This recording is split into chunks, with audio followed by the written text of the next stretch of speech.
All right. Thank you, Moline, for taking the time today. I know we've been working with each other for a few months now.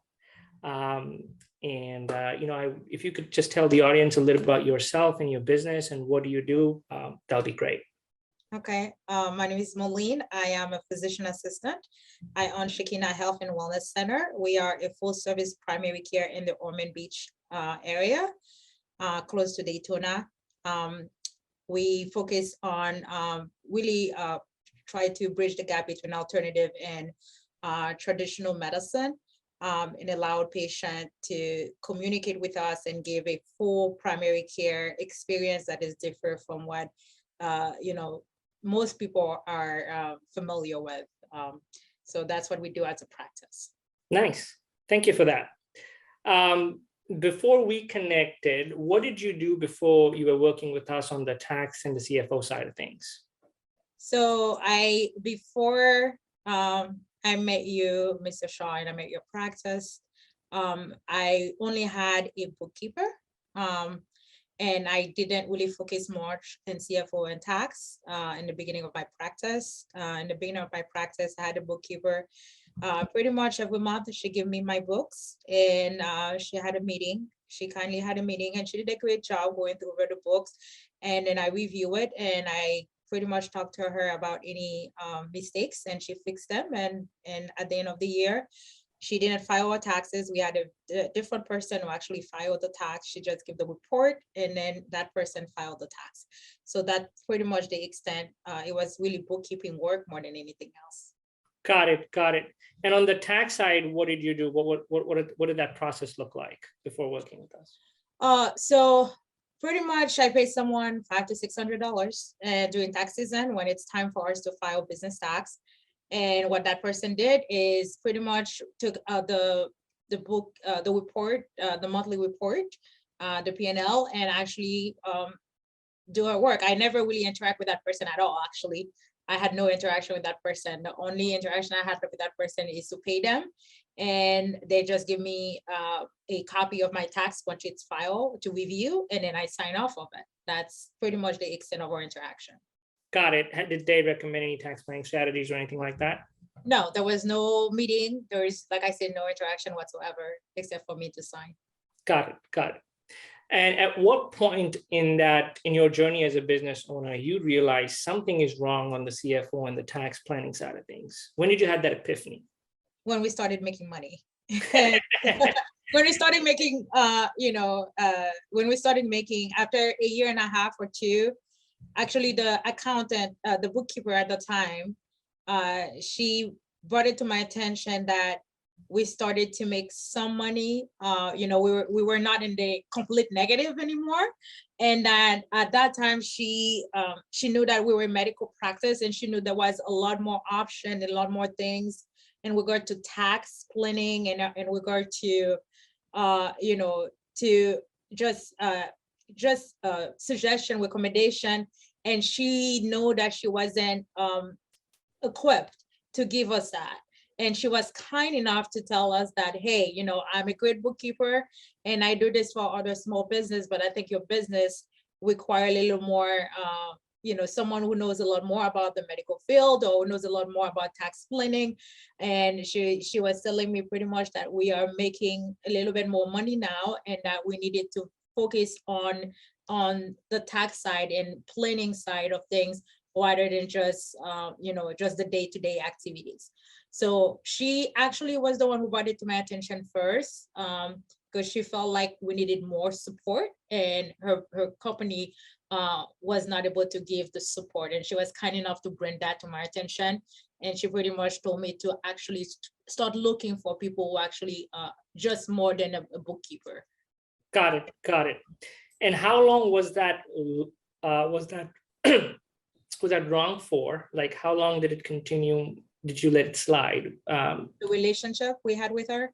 Well, no, I mean, I think you had somebody good in terms of what she was doing, but how long before you thought, okay, I need to have somebody on board as soon as possible, and not getting the right advisor on board? And how much do you think that has costed you for whatever time period that you think you were short of?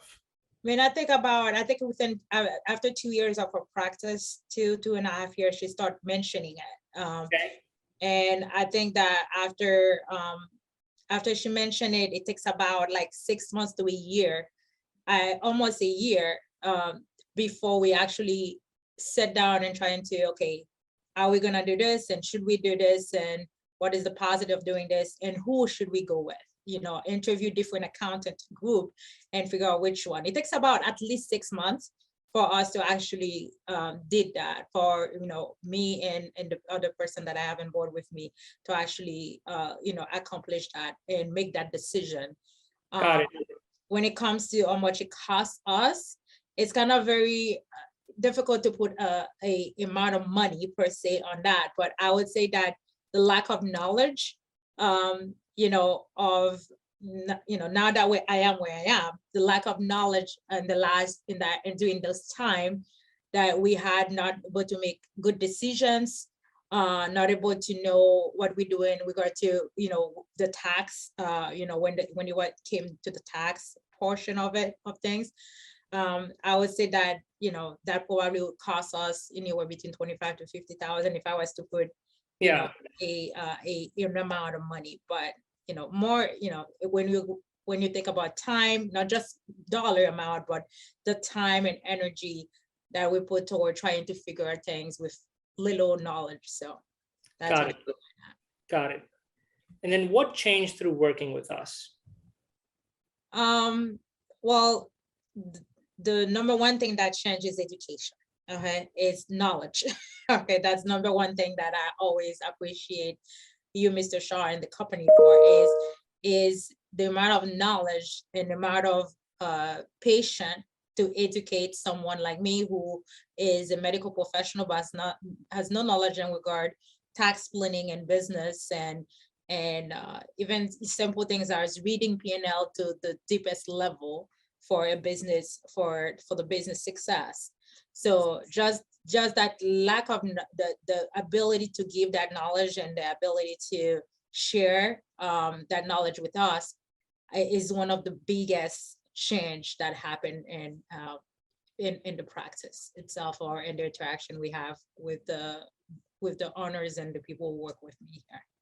Got it. Got it. And because of all the strategic conversations and working with us, how did you change as a business owner during this time that you've been working with us? What are you doing things differently now? Number one thing is I am moving based on facts and data, and not based on just ideas in my head. Okay, not just based on my thoughts. I'm able to review data better and understand the data, and be able to make changes and make recommendation and make choices for the better of the business, based on factual data, rather than just what I think or what I imagine that I want to do. So that's one of the, I guess, most effective things that have changed from a year and a half ago to where we are now. Great, thank you for that. Between the tax planning and CFO side, how much money do you think we have been able to save you on taxes, and from a cash flow perspective on the CFO side? If you had to put a dollar amount, what would that be? I mean, when it comes to the tax planning side, we're just starting the tax planning side. So I don't have a whole thing to say in regard to the tax planning side. Right. But when it comes to the CFO side, which is where we meet each other on a monthly basis, and where the knowledge is being distributed, and the education is being given, I think that, based on that, I would say easily 50 to 100,000, at least 50,000, just knowing that the choice is to better made, what move to better make in order to bring, that increase that profit in the business, or increase the income, the gross income of the business. Nice, nice. So now you've been on the other side, right? You've been working with us for a few months now. What would you say to other business owners who are considering getting tax planning services or CFO services? Granted, we're just starting out on the tax planning side of things. We've shared a few strategies with you. We're going to work on putting those things in place. But on the CFO and tab, what would you say to other business owners? What I would say is that it is very important to get an accounting group that can first have the patient to work with someone that has no knowledge and into this part. Most business owners don't. So if you're going to work in an accounting group, you want to make sure they are compassionate, patient, and teaching someone else who doesn't have that knowledge. So that's the number one thing I would say. Is just like, with your group, that's the level of willingness to teach, to educate, and to relay information is one that, for my experience, that I really enjoyed, that I have not had before. That willingness is there, and the level of communication is there to allow that to happen as well. So I think for me, those are the number one thing if you're looking for an accountant group who actually value those things and focus on these things. So that's where Shaw Accounting is, for me, the strongest thing that I get from this company. Thank you for the kind words. And one last question, if there was just one thing you absolutely love about working with it, just one thing, what would that be? I just say the ability to, one, share knowledge, okay? The knowledge is not kept from us, from me, from my organization. So it's, if there isn't anything that come up that I brought to your attention, if there is something that can help, you share. Yes. And that's the number one thing. And the number two is that the availability. Being able to just say, okay, I want to discuss something with Mr. Shaw. I want to discuss something with the bookkeeping group, the bookkeeping person that I'm working with, or the tax planning person. I can easily get on their schedule, figure out when they're available. Usually within the next few days, I usually able to get something on the schedule, and then we're able to meet and discuss. So just the ability to get in contact with people quickly and be able to have question answer. And some things in relationship business and things are not always perfect, but the ability to actually set up an appointment and just said, hey, let's set up an appointment, let's discuss it. What happened? Let me figure out what happened. That is what I like. Is now you're not being ignored. Most of the time you're, if you put the work in and you just go ahead and put a request, you get a request, you get an invitation right away, and you know exactly when you are going to talk to the person about the topic that you have questions about or the concerns. Or so for me, those are the two things: the willingness to share knowledge and educate, and the ability to get in contact and communicate with each individual that I work with in your organization. Absolutely. Thank you so much for that. And our business is to make sure that our clients' businesses are financially elevated, right? And that's why I try to share as much information as possible, whatever that can help improve your business. I try to do the best. Yeah. But thank you for taking the time today. I really appreciate you taking this time. I just want to say it's been great working with you.